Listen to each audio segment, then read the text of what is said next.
The broadcast is now starting. All attendees are in listen-only mode. Good afternoon, folks, and welcome to today's webinar for the MFSA presented by Mailers Hub. Today we're going to be talking about seamless acceptance, and we'll be starting the webinar in about a minute or a minute and a half as soon as we get everybody into the classroom here. And people are still signing in, so I'll give them a chance to get themselves organized, bring their beverages of choice, and get comfortable before we start. So like I said, we'll be back to you in about a minute. Stay tuned.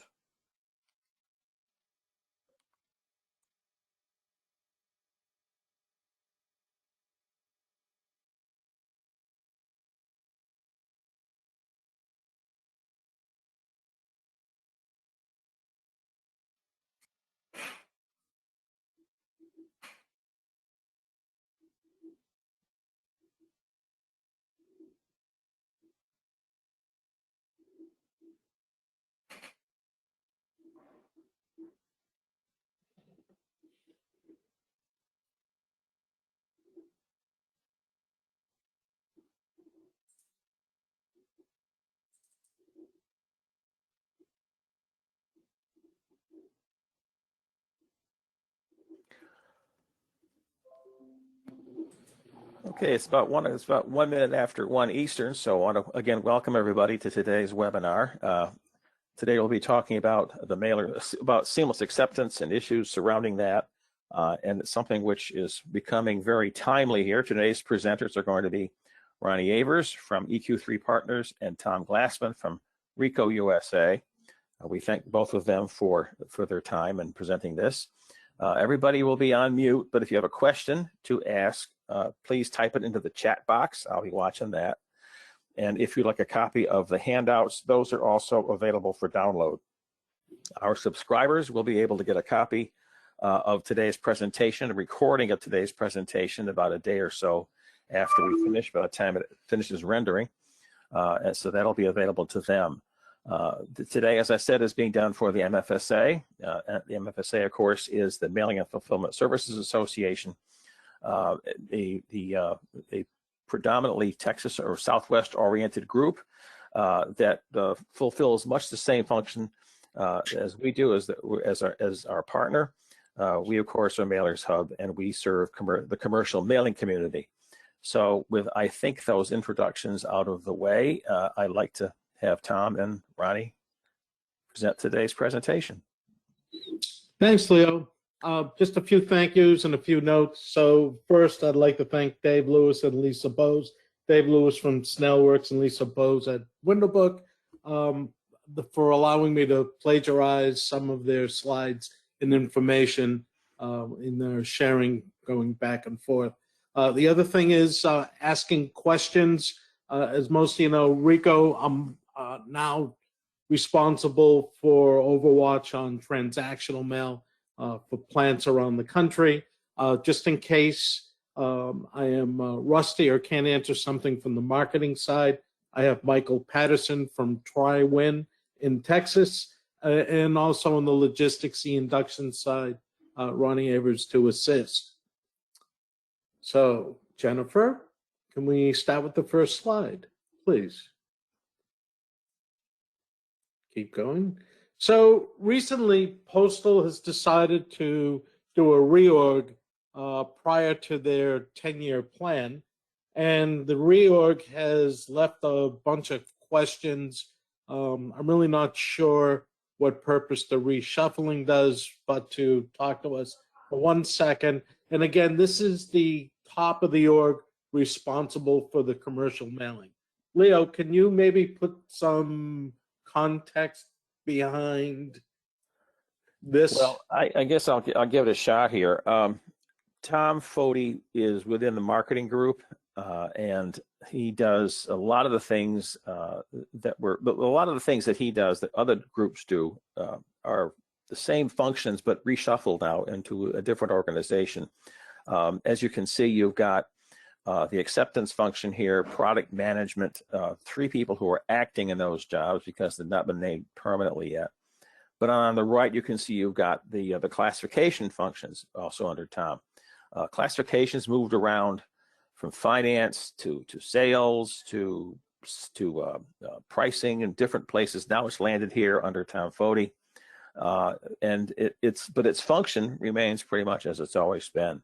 The PCSC in New York, Chuck Tricamo, handles rulings and decisions on different appeals, whereas Dale Kennedy in headquarters is managing the DMM and the IMM and things like that.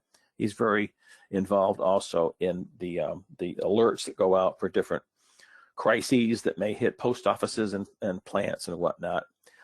And he and Chuck are peers in the organization. So that's where they've landed right now. That's where acceptance is right now. But we will have to wait and see where it could go in the future. That answer your question, Tom? I think so. And just as a note, I'm still active, although I'm not on the actual leadership of User Group 3, the FAST User Group. I'm still involved in the leadership meetings and trying to add content to them and bring content forward during the general meetings. I did ask the question about the alerts, where logistics and operations and retail are now all separate. And I just believe starting to become siloed. I asked how the alerts were going to be managed, and hopefully in this week's FAST User Group meeting, Dale will explain that to us, hopefully. Next slide, please. So seamless, people are thinking when I have conversations with them, it's like a derogatory remark. It's not a classification. It's not a class of mail. It's just a methodology for accepting your mail. We went from the old paper method where Postal had basically 10 things to look at. Inspecting your pieces, looking at your pre-sort reports. I remember for our drop shipments, we'd have to back them into the door, and then the clerks would actually go through and validate that what was going to an entry point actually belonged in the entry point. It's automating the process. That's all it is. We're automating the process for verifying the mail. We're utilizing barcodes, unique barcodes to identify the skids or containers, the trays, could be sacks, and also the actual individual pieces. Postal then uses handheld devices to perform a sampling on the mail. Again, it's a sampling and a census as opposed to a specific job and a specific era. Next slide, please. So what's going to be happening? I actually grabbed this from Postal. I thought it explained things really well. Do you have to move into seamless? No. Are there advantages? Yes, we'll get into them. So what happens on May 1st and what happens on July 1st? If you have a detached mail unit, you need to be performing full service mailings and moving over to seamless. As part of the seamless, you've got downstream verification or downstream census of the mail. You also have auto finalization of the mailings, meaning you put them up, declare the mail date within your paperwork, electronic paperwork, and they automatically process through, I would say, probably about 98 to 99% of the time. On July 1st, bulk mail entry units, you're either going to be non-full service or full service. If you are going to be full service, there is no disadvantage to becoming seamless, meaning bring the mail in and it's measured downstream.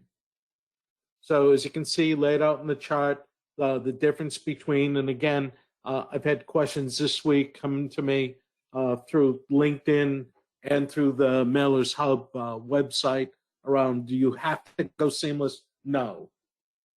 You're losing out financially, you're losing out on speed. How long, if you're bringing mail into the post office, are you sitting there waiting to verify the mail as opposed to just dropping it off? Next slide, please. So who's involved? What do you need to do?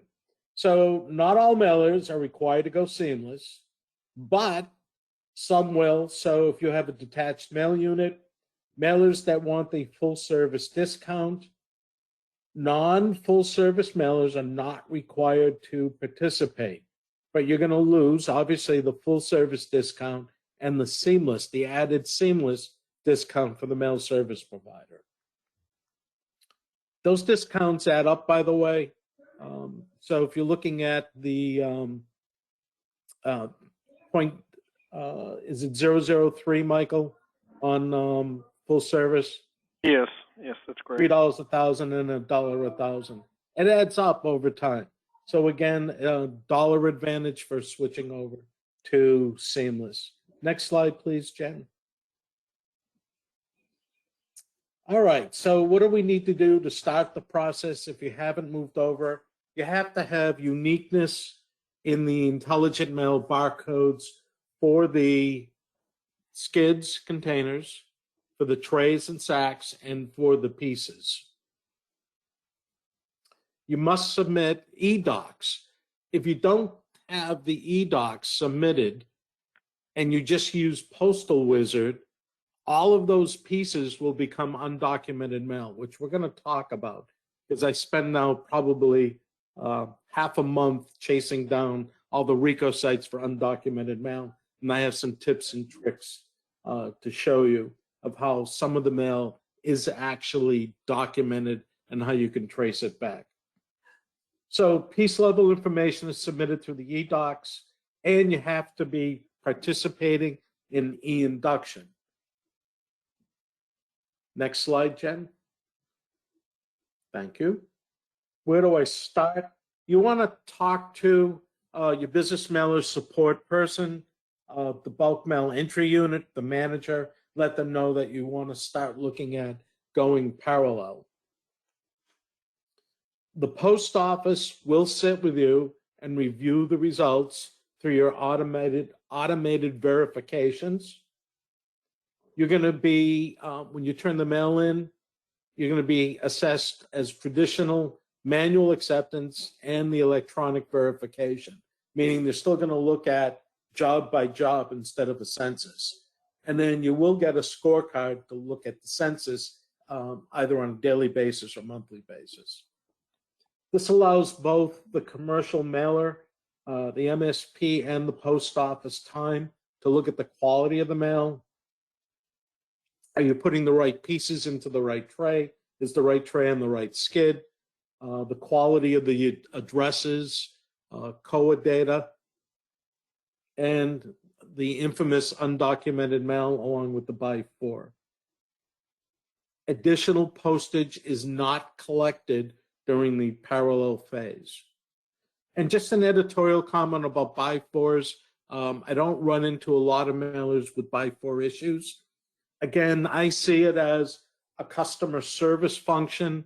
When the job is being started, if they're a new customer and they don't know their mid or crid, and you should be validating those, you can go out to the gateway under your account management and look them up and validate it, or pull a crid for the business if it's a new customer for you.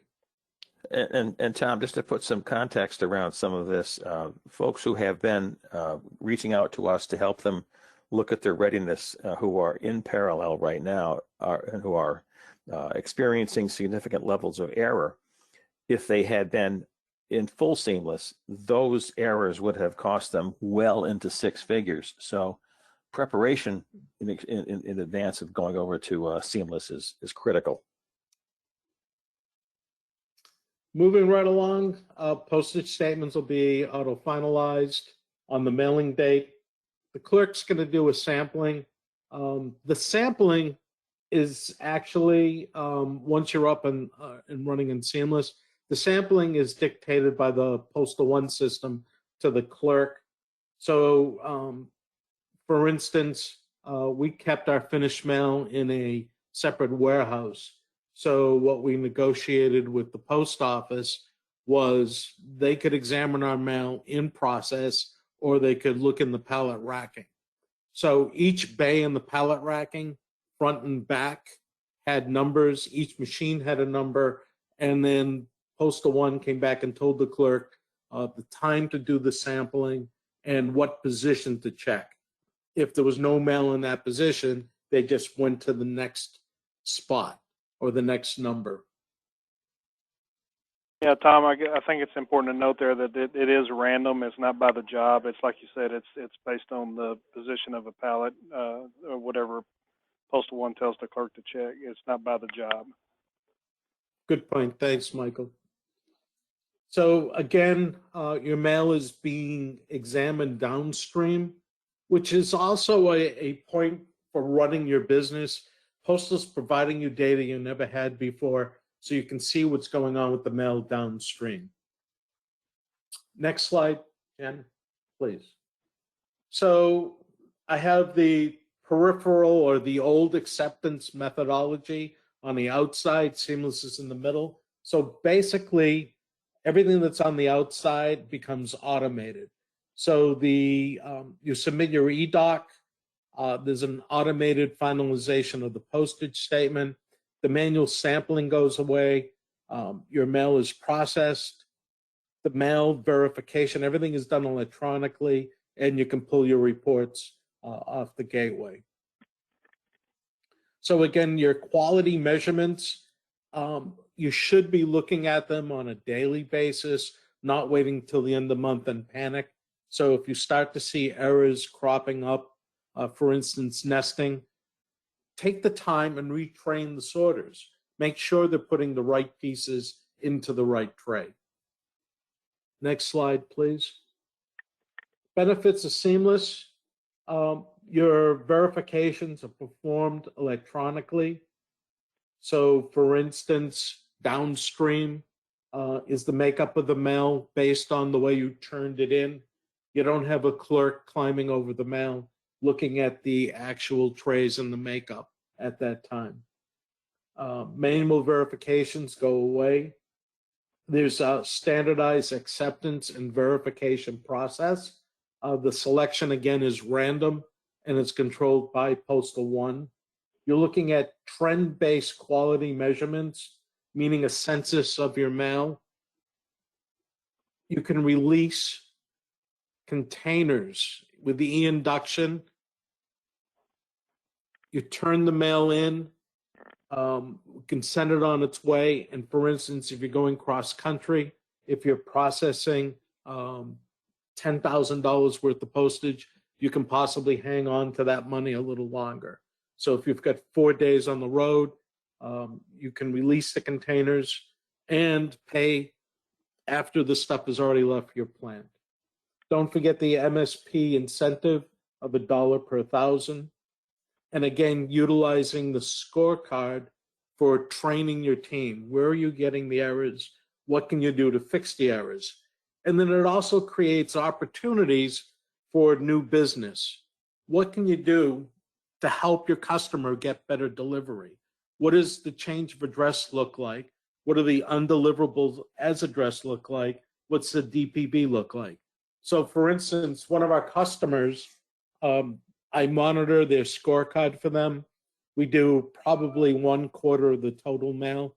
We ended up saving them approximately $10,000 a month because one of their marketing mail vendors was sending out DPV errors on every mailing. We knew they weren't going to get delivered. So what we did was we held that back approximately $10,000 a month. So you're talking $120,000 a year that they could put into more lists or different product going out. Again, by looking at the scorecard and monitoring what was going on. Hey, Tom, I got a couple of questions here. Okay. One person is asking, can you opt out of seamless but continue to do full service? I've never heard of the post office going backwards. I would actually turn that one over to you. Can you ask? I've never heard of them taking someone out of seamless. I suspect, well, I think that what they might be asking is, can you simply not go into seamless at all? Just don't proceed to seamless. Don't go into parallel, but still do full service. So it's going to be the same measurements. Everything with full service is going to be identical to seamless. So it's downstream measurement of the mail. There is no advantage by not going to seamless. Okay. So if you're And turning your mail in with electronic documentation, you're already 99.9% of the way there. And the other question was, how do we drill the undocumented pieces to find out what job they came from? So if you can just give me a couple more slides, and then if I don't answer your question, Okay, you'll cover that coming up? Yep, it's coming up. Okay, thanks. Jen, next slide. Thank you. So again, don't forget to take a look, your thresholds, once you go parallel, this is your tolerance for errors. Next slide. And then how do you get billed for postage? It's a formula. I've cut it and pasted it on the bottom. It's actually out there in the pub 685. So the postage adjustment factor, it's a formula based on the percentage of errors over all the mail. So again, the formula is here for you. The goal would be to eliminate the errors by looking at your scorecard. Make sure that you're not owing extra postage. Next slide. Undocumented pieces, my favorite topic. So where do they come from? Mail piece goes out with a barcode and Postal looks it up in their database and can't locate any electronic files with that barcode in it. So at that point, they believe you have not paid postage for that piece. So if you have barcoded mail and you're utilizing Postage Wizard, all of that mail will show up as undocumented mail.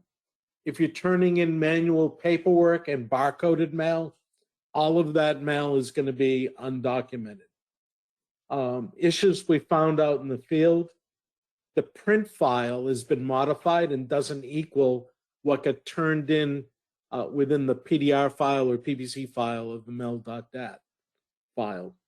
So again, you should have some sort of QC set up where you're checking the barcode of the first piece off against your file as a QC check. I just actually added this one, the next one, the full service mailer. Ricoh was subbing some work out to a contractor. They weren't a full service mailer. And then when I started to break down all of the barcodes and where the jobs came from, I found the first full service, non-full service mailer.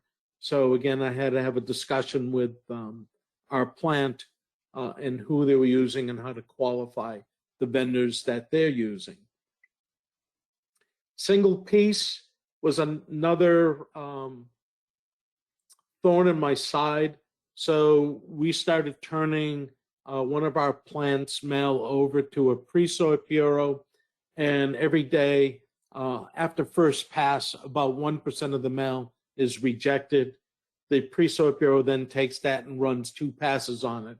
So somewhere between 0.25% to 0.5% of our mail with barcodes was coming back to us, where our plant would just run it through the meter and mail it, and every single one of those pieces ended up as undocumented mail.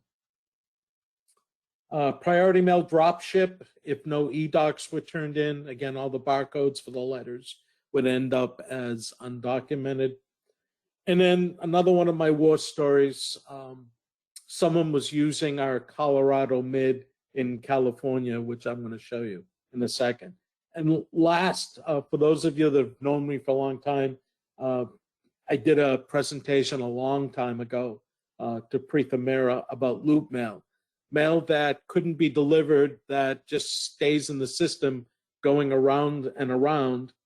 The other cause for delayed mail recently, November, December, and January, we saw mail from Baltimore, Philly, New Jersey, and Cleveland that was actually being processed outside of 45 days, all showing up as undocumented, which was one of the reasons why Postal waived the assessments in January.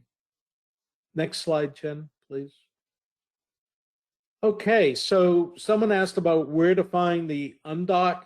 If you go to the Seamless tab and you right-click on your CRID, you'll come to a screen that you can start to do drill down on errors.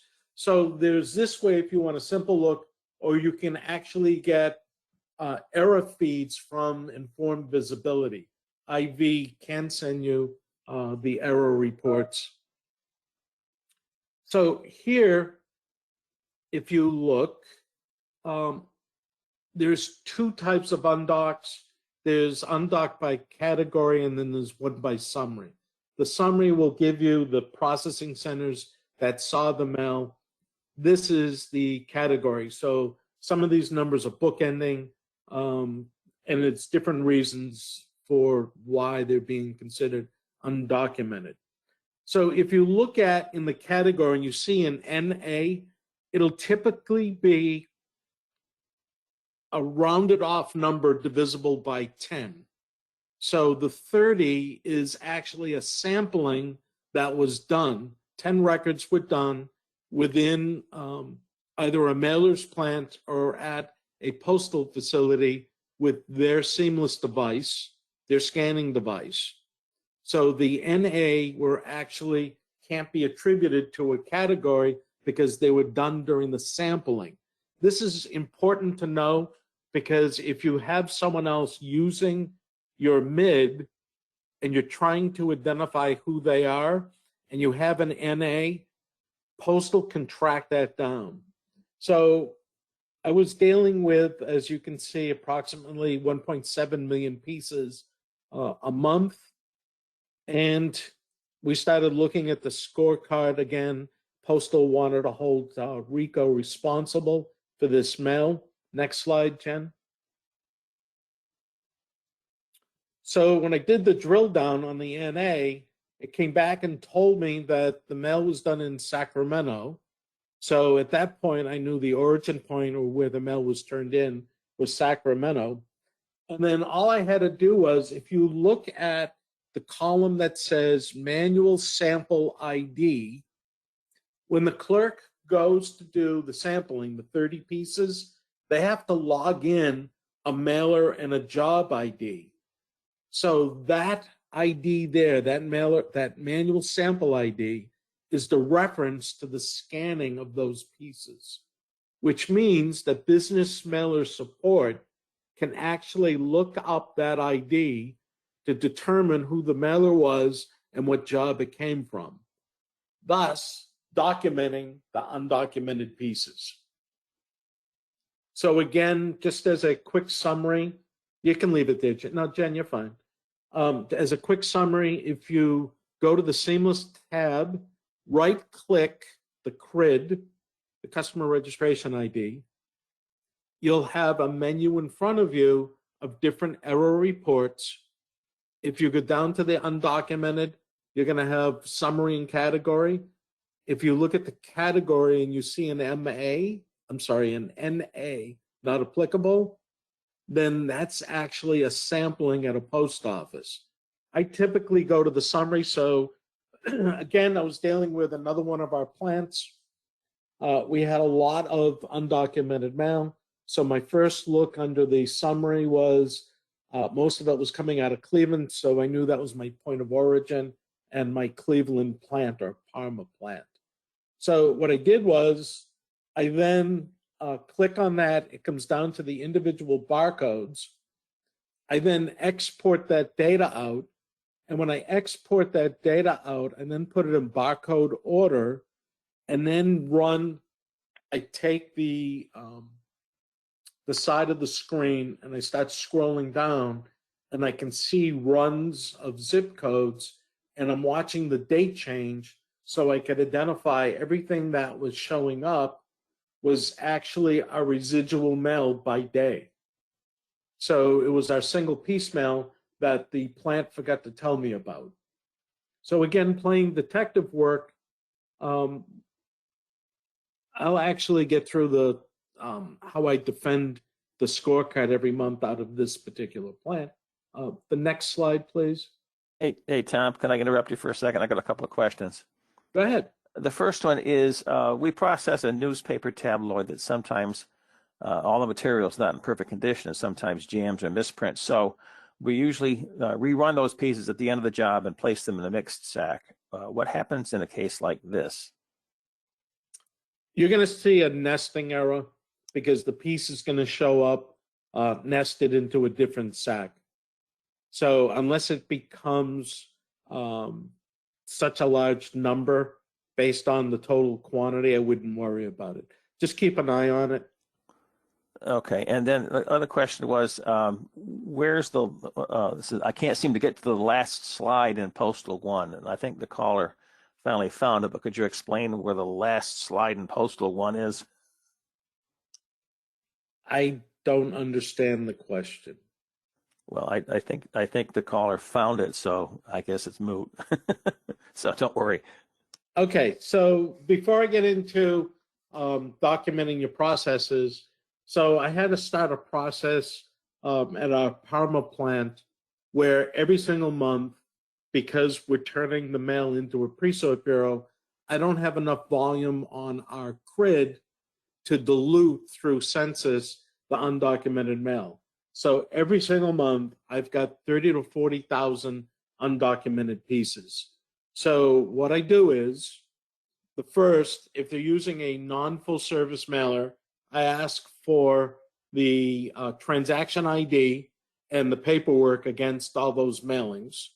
So that's 1/3 of my solution. Next, we do a lot of certificate of mailings of single piece, and they're all barcoded.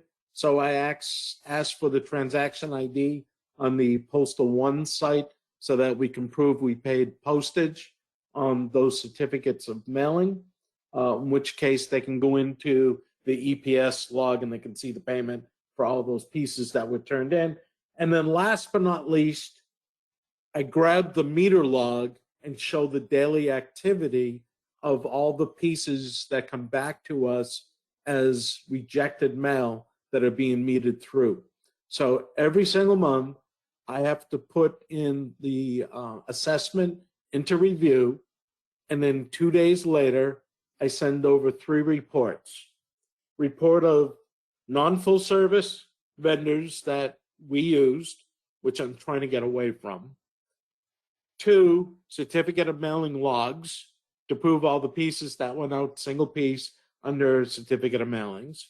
And then 3, the meter logs to show all the pieces that were metered with full rate postage, all of which were barcoded. The other thing is, if you have the ability, 2 things. So first is, and again, thank you, Lisa, for putting this slide together. I do appreciate it.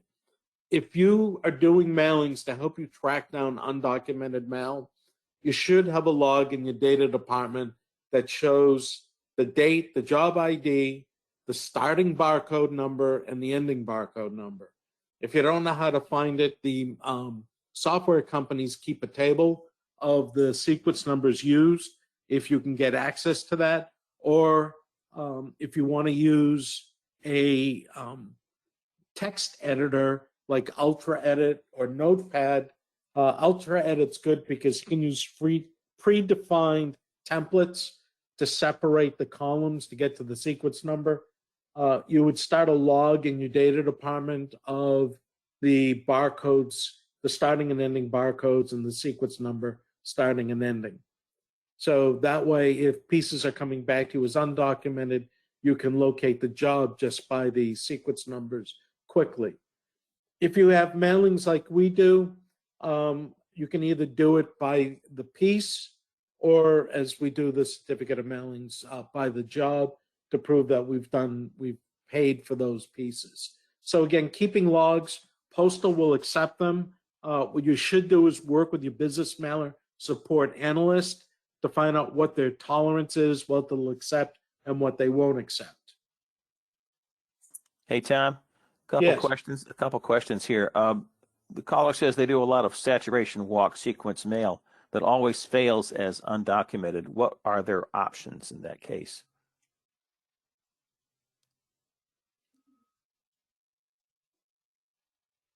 Michael, any suggestions? Are the pieces, I wanted to know if the pieces are barcoded. So if they're doing saturation, I'm assuming it's just got the carrier route. And the secret. Yeah, they don't tell me that. Perhaps they can send something back in the chat explaining that point. Yeah, I mean, if it's letters, there should be a barcode on it, and that should be documented in your eDoc. Yes, the local DDUs want the IMBs, I'm told. Yeah, yeah. So I guess the question is, they fail as undocumented pieces. So what can they do in that case? If I was on the phone with this person, I would suggest that they start another business at their address and keep the saturation mailings under a different grid, which Postal would probably have a coronary over. But I don't know another way to keep it off the scorecard as separate for the high density mailings or the saturation mailings. And another question, I guess, referring to different errors, whether those would count against us if we submit at basic instead of full service. So if you don't claim the full service discount, the mail doesn't exist in that sense. Correct. Okay. And then quite another question here: does inputting the start sequence in Postal Wizard satisfy the eDoc requirement?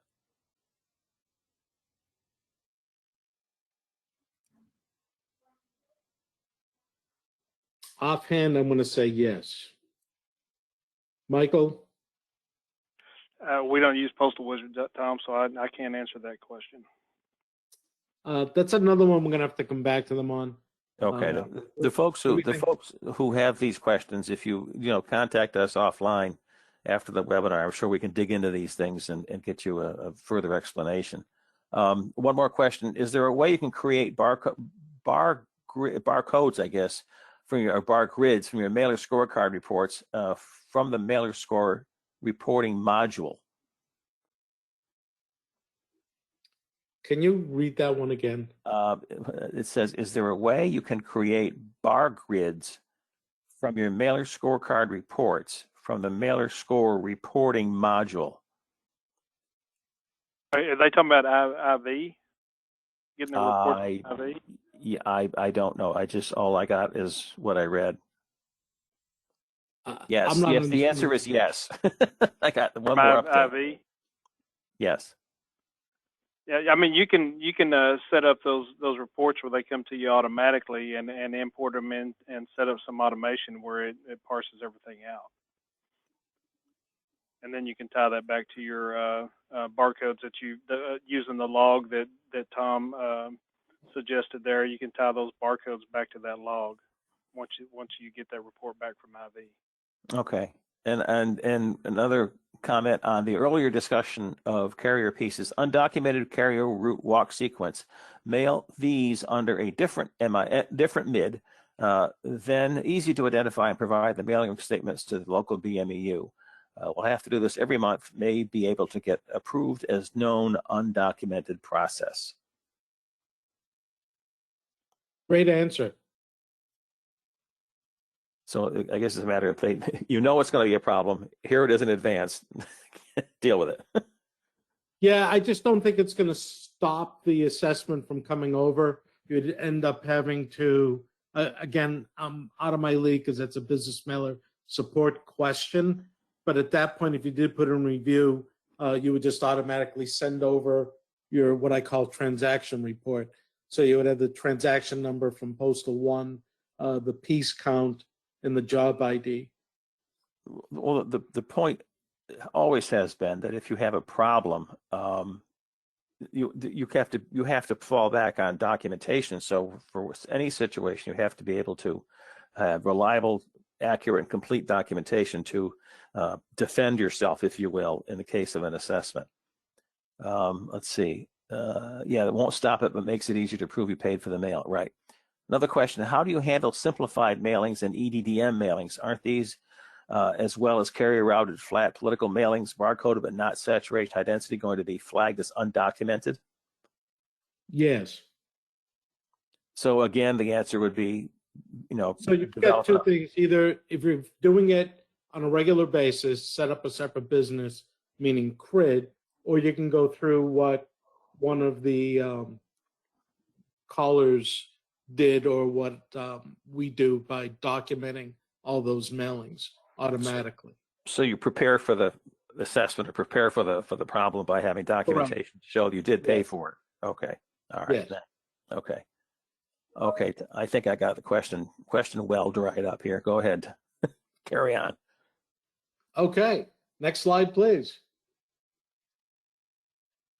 So at this point, I'm going to turn it over to Ronnie. Perfect. Great. Thank you. Thank you, Tom.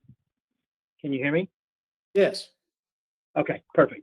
All right. So what I'd like to discuss is, right now there's a truck driver shortage out there. I'm sure everybody kind of knows about it, but I think we want to make sure that everybody's aware of what actually is going on and how it affects our business. So with the COVID, we're all trying to figure out what the new norm is going to be. Consumers have changed a lot of their buying habits. They're ordering a lot more, from online and less in the stores. And we think that, okay, now since COVID is well, it depends on what part of the country you're in, is a little bit more under control. More and more people are going to go back to the stores. But at this point, we don't know what the new normal is going to be. And right now, because it takes a lot more trucks to ship packages than it does to bulk ship it to each of the stores. So there's a big impact on how many trucks are available. Every week, all of the logistic companies that we all are using, from Federal Express to ALG or whoever, LSC, right now, everybody out there is having a problem on getting enough trucks to deliver the mail to the SCS. And sometimes what's happening, because it's a kind of a bidding war type of a situation, sometimes you're able to get a truck, but instead of costing $900, it might be $3,000. So it's real difficult out there, with the post office now looking at taking more out of the planes and more onto the rails and the trucks, that this problem is going to continue for a while. So, we've all have done this in the past. We've all looked, and any time that we have anything that takes a long time, it takes 2 weeks to get delivered. Well, we've all kind of used hey, it's the post office. We can't, we can only do so much. Well, right now, it's not just the post office that's having a hard time performing. It's also our industry too. So I think everybody wants to take a look a little bit closer at the logistic part of it more than ever before with marketing mail. Next slide. So it's all about the data. So in informed visibility, right now, I don't think the industry is using it to full potential. I know they're not to some degree, and also the post office is also the same thing too. They're when you sit in some of these meetings, they talk about more red flags going off, using the informed visibility a lot more than they ever have in the past. They're trying to reassure us that next fall season, next November, December timeframe, that they're going to do a lot of things differently because they're going to read the data. But with informed visibility, you're tracking the mail pieces, you're tracking the trays, and you're also tracking the pallets. So when as soon as your truck carrying marketing mail is backed up to the dock and they start unloading it, the first thing that happens is they're going to scan the pallet. As soon as it's on the forklift, they're going to scan the pallet as soon as it comes off the truck. And then what happens is, because when it's full service, it goes down to when they do the pallet, they know what trays are on that pallet, and then they also know what pieces are in what trays and goes to the pallets. So as it goes through the system, before in the past, as soon as we unloaded it from the docks and they broke the skids apart and put the trays on the conveyors, we would lose visibility of what actually happened to the mail. Well, with informed visibility, you can actually scan the trays as they go through their automation equipment, and then of course when they get on the OCR equipment, you're actually getting the piece scans. So as you go through all these scans, they actually have event codes. So it'll show you, and these event codes are actually showing you exactly where the mail's at, what plan it's at, what's what part of the process it's in. So you actually have a complete knowledge, and that information is given to the mailer or your mail tracker. Someone like a Gray Hair or a Snellworks can actually take that information, or if you have your own software, you can actually do it too. But this data is used for reports, and it helps you with delivery. Next slide. So with informed visibility, we started out, and right now a lot of us are still doing this, is that when we pick up, when you're using the mail piece scan only, and you're only looking at the mail piece scan, we really, from the time they pick it up, it really kind of goes into a black hole. So you don't really know, if you're only looking at the mail piece scan itself, then you're not really getting a good picture of actually what's happening to the mail. But right now, we've all started with that. We really need to drill down a little bit further than just the mail piece scan. Next slide. So when you start talking about monitoring the mail, you start talking about, you have a lot more control of what actually is going on. So in the left side of the slides, we actually, as a mailer, actually can control when is the logistic company actually picking it up, and so you're actually seeing that, and then you actually can follow the logistic company of when they actually are delivering it to the post office. And so on the third category, when you have the stop start with the skid scans or the pallet scans, that actually is telling you when your responsibility ends. That's the stuff that you can control. You can control what logistic company you're using, or what logistic way you're actually doing. And so you're actually controlling it by knowing when you actually dropped it off, when your logistics company dropped it off, and then you're actually from the right hand side, when you get that skid scan, that's when the post office starts. So you'll actually will know how long it took at an SCF, how long did it take at an NDC, all that information, and you really need to look at that pallet scan more than you ever have before, because that'll kind of tell you the story. Is the story that we're having a problem getting trucks and they're not getting it delivered like they should, or is it the problem is at the postal end? And this is going to be the same thing with knowing when for first class too. Right now with post office going with their 10-year plan and adding that first class is going to take up to 5 days, that you can also do the same thing when you're doing first class. You can actually look at when the post office picked it up, or when you dropped it off, when the transportation of the post office delivered it to a certain plant for them to process it. So you can actually not only use this for your own logistics, but you can also use the same kind of method to actually look at where first class is going astray. Is it transportation, or is it after it gets to the facility? It'll help you make more better decisions. Next slide. So it's all about monitoring the mail. It's all about looking. The more data that you have, the better decisions that you can actually make. You can identify ongoing procedure problems.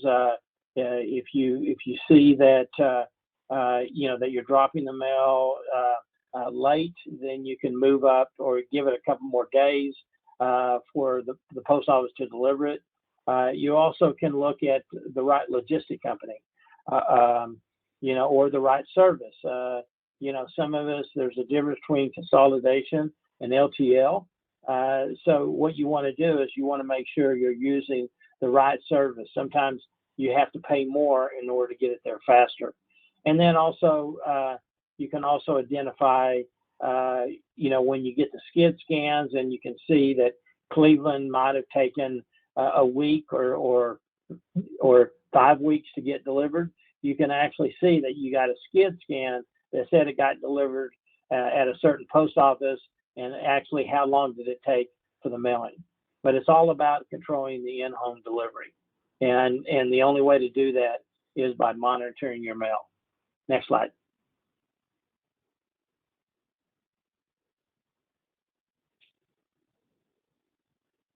Next. Perfect. Tom, you want to go ahead and talk about one of your services that you have? Sure. Well, it's one of Leo's services. So Mailer's Hub has developed a patent pending product where it will go out and take terabytes of mail skid and piece data and allow you to come back with a report. So if I'm doing a mailing that's timed with a call center and I want to look at current and previous history of a facility, I would check off what facilities we're looking for, and it'll come back and either give you the drop date based on your in-home date or the in-home date based on your drop date. So again, this is collecting many years of data. It'll respond with what's happening in the past month to an average over the past few years. So that service will become available shortly. I was actually just talking to Ronnie about starting to test the final product starting next week. So be aware, if you're working with agencies or anyone that's got call centers, that product will be available soon.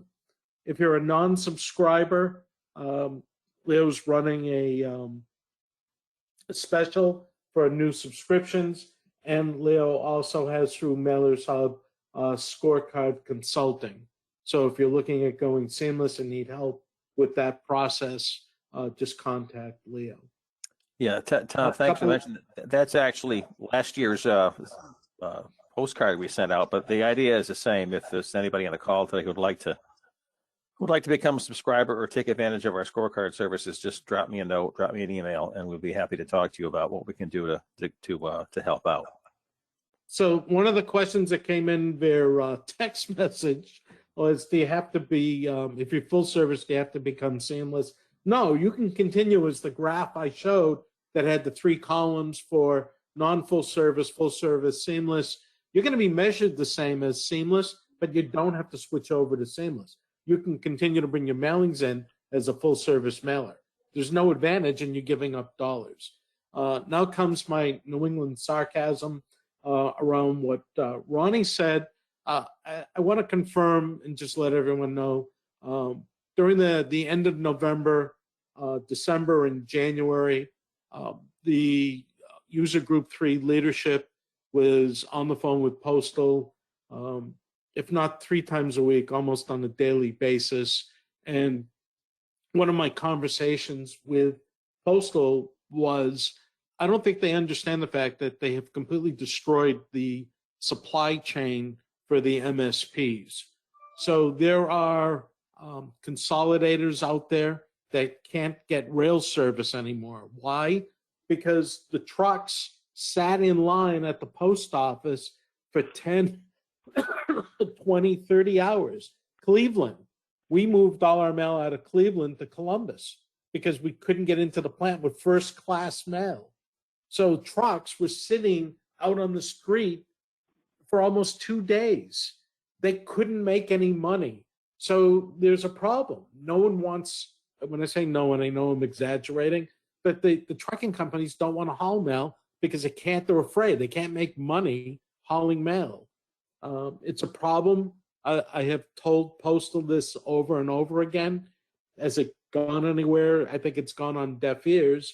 But Ronnie, good point. There's just lack of drivers, and the drivers we have don't want to touch the mail. They'd rather take bulk loads and drop them off at a specific location, meaning empty the entire trailer out. It's turning into a problem. And then as I continue my rant, Postal is breaking up logistics and operations. So the guy on the dock that unloads your truck reports to logistics, and the guy that brings the mail into the plant is operations. So there's silos being developed, which is, again, anytime you have a silo, it causes an issue with communications. I've reached out to Dale Kennedy. I don't have a satisfactory answer yet. What's going to happen to the alerts during hurricane season? If Postal is siloed and fragmented, how do we find out where mail is stopping, where there's a mail disruption? Is it on the road? Is it the dock? Is it the plant? What happens if you have the case of like Houston, where there's a roof collapse and you've got to move your operations and you have to move logistics? Again, I'm concerned. And it's just, I'm not happy with the answers we're getting in the meetings. So I guess enough of my rant. Any other questions, Leo? No, I don't see any right now. I think we pretty much covered all those things. If anybody does have any questions that they didn't get to answer or ask today, they can always contact us. There's the email, there's our website. And again, if you'd like to have a little more information about how to get some help figuring out your scorecard, figuring out Seamless, figuring out what's going on before Seamless takes effect in July, that's what we're here for. We're here to help. So please do reach out to us, and we'll have somebody get back to you and provide the service and information and help that you need. If I don't, as I said, no more questions today. So we're coming up on 2 o'clock. I want to thank everybody for calling in today. I appreciate your attention. Everybody paid attention very well. And we had a lot of folks stay on to the very last minute. Thank you. I want to thank Michael Patterson and Tom Glassman, Ronnie Ewers, for presenting today. I want to thank Jennifer for being in the background, making sure that everything, the lights stayed on and stuff. So thank you all you folks. We're having a special webinar next Tuesday talking about the 10-year plan. And if you'd like to call back then, we'd be happy to have you there joining us. And if not, we'll have another regular Mailer Sub webinar next month. Check the back of our newsletter for the schedules and topics of all of our webinars. So thank you again for calling in today. Thanks again for your participation. I look forward to hearing from you again in the future. And until then, please stay safe. And well, I guess that's the biggest thing. Stay safe. Thanks. Bye-bye.